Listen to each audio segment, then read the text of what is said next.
Selamat siang apa pagi siang ya.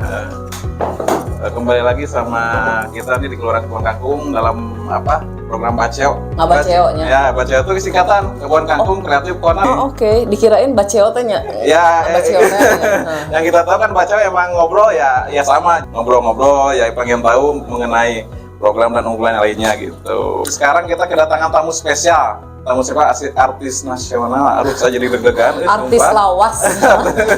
Ingat saya Mbak teh. Ingat saya teh pas waktu kecil ya sering nonton ya. Aduh, ternyata sekarang ketemu langsung deg-degan pisan, sumpah. Waktu masih kecil ya, sekarang udah gede. Iya. Alhamdulillah kita kedatangan tamu spesial yaitu Teh Nurul Arifin, yaitu sebagai ketua anggota DPR RI Komisi 1. Selamat siang Teh Nurul. Selamat siang Kang Yuli. Aduh, deg-degan apa kabar Teh? Alhamdulillah damang. Semoga pemirsa juga sehat semua, ceria ya hari ini. Amin. Iya. Ini nih kebetulan sekali Teh Nurul ini datang langsung ke Kelurahan Kebon Kangkung barusan dalam acara pemberdayaan perempuan sebagai penguat ekonomi keluarga. Terima kasih atas kedatangannya. Sama-sama. Ini ada beberapa pertanyaan sedikit ini mah ngobrol ya Teh ya. Enggak.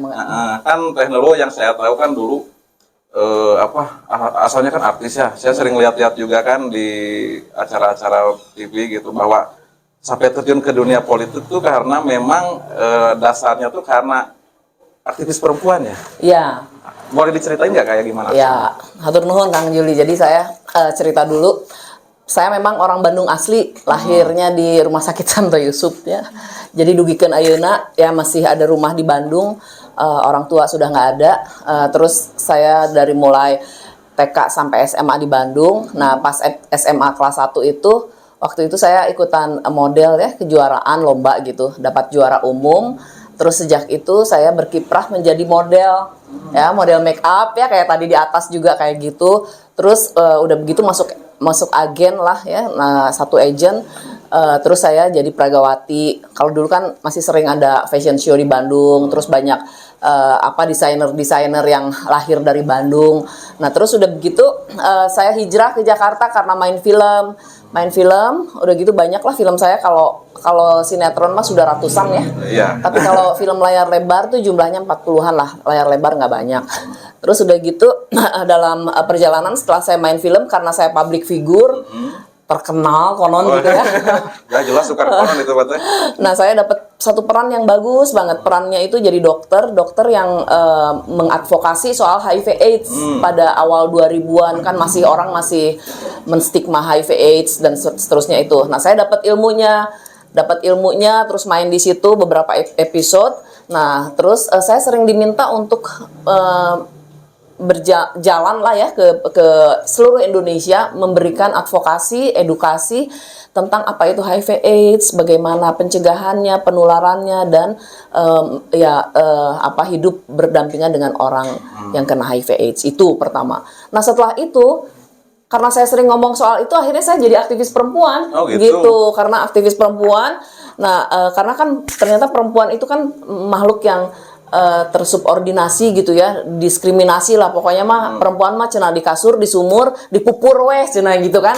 Nah itulah akhirnya saya didorong sama teman-teman juga dan mungkin politik ini kan panggilan juga ya. Jadi Kang Yuli, saya waktu itu pas ada undang-undang pemilu ya tahun 2004 yang mengharuskan kalau setiap caleg itu di partai politik harus ada 30% perempuan. Nah, akhirnya saya masuk Partai Golkar, kemudian saya nyalek, ya yang pertama. Kan nggak apa-apa mungkin wayahna kan harus belajar dulu ya. Nah, yang kedua baru menang, yang ketiga yang keempat menang lagi gitu ya. Jadi ini juga saya ingin mengatakan bahwa dalam hidup itu kalah atau menang biasa, jangan pundungan, jangan patah semangat, gitu Kang Yuli.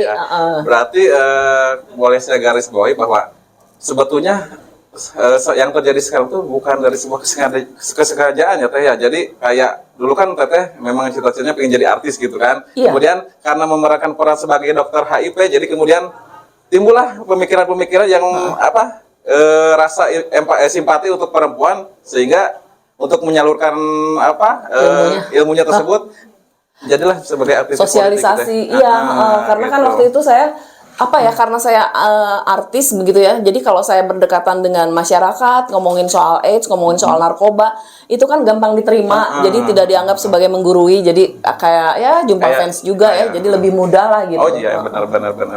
Gitu Oke. Kang. Ya alhamdulillah dugikeun dinten ieu abdi di dieu ya.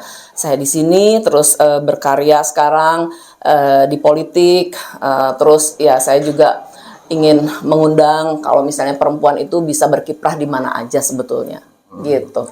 Oke, Teh. Masuk ke pertanyaan selanjutnya, Teh ya. Kalau menurut Teteh nih, hal apa saja yang bisa dilakukan untuk meningkatkan kualitas pemberdayaan perempuan nih sebagai Teteh kan Iya, perempuan. jadi pertama yang saya selalu tekankan adalah menjadi diri sendiri.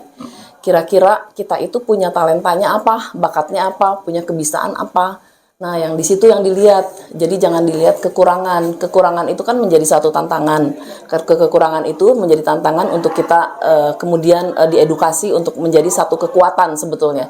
Nah, tapi kita sebetulnya punya kekuatan juga. Kekuatannya apa, talentanya apa, itu yang kita asah terus gitu ya, asah terus. Kalau misalnya kekuatannya tadi kayak di apa namanya menjadi tukang make up ya, bahasanya begitu, perias. Nah di situ kan tadi juga dikatakan bahwa ilmu itu kan terus berkembang, even di ilmu kecantikan, merias begitu, itu pun berkembang. Jadi terus aja diasah. Terus apalagi begitu kan banyak yang sekarang terkait dengan teknologi. Nah perempuan ini diasosiasikan juga lebih mudah untuk memahami teknologi ya. Karena kan perempuan itu kumahanya seueur kabisa sebenarnya ya. Karena kan dan seueur kabisa udah gitu pengen tahuan. Jadi sebetulnya empower tentang teknologi itu perempuan mudah juga gitu. Dan sekarang apalagi misalnya UMKM, kalau kita tidak menguasai teknologi kan susah. Karena jualannya dari rumah, udah nggak perlu lagi nyewa-nyewa tempat. Nah, gimana kalau tidak bisa menguasai teknologi kan nggak bisa jualan online gitu ya.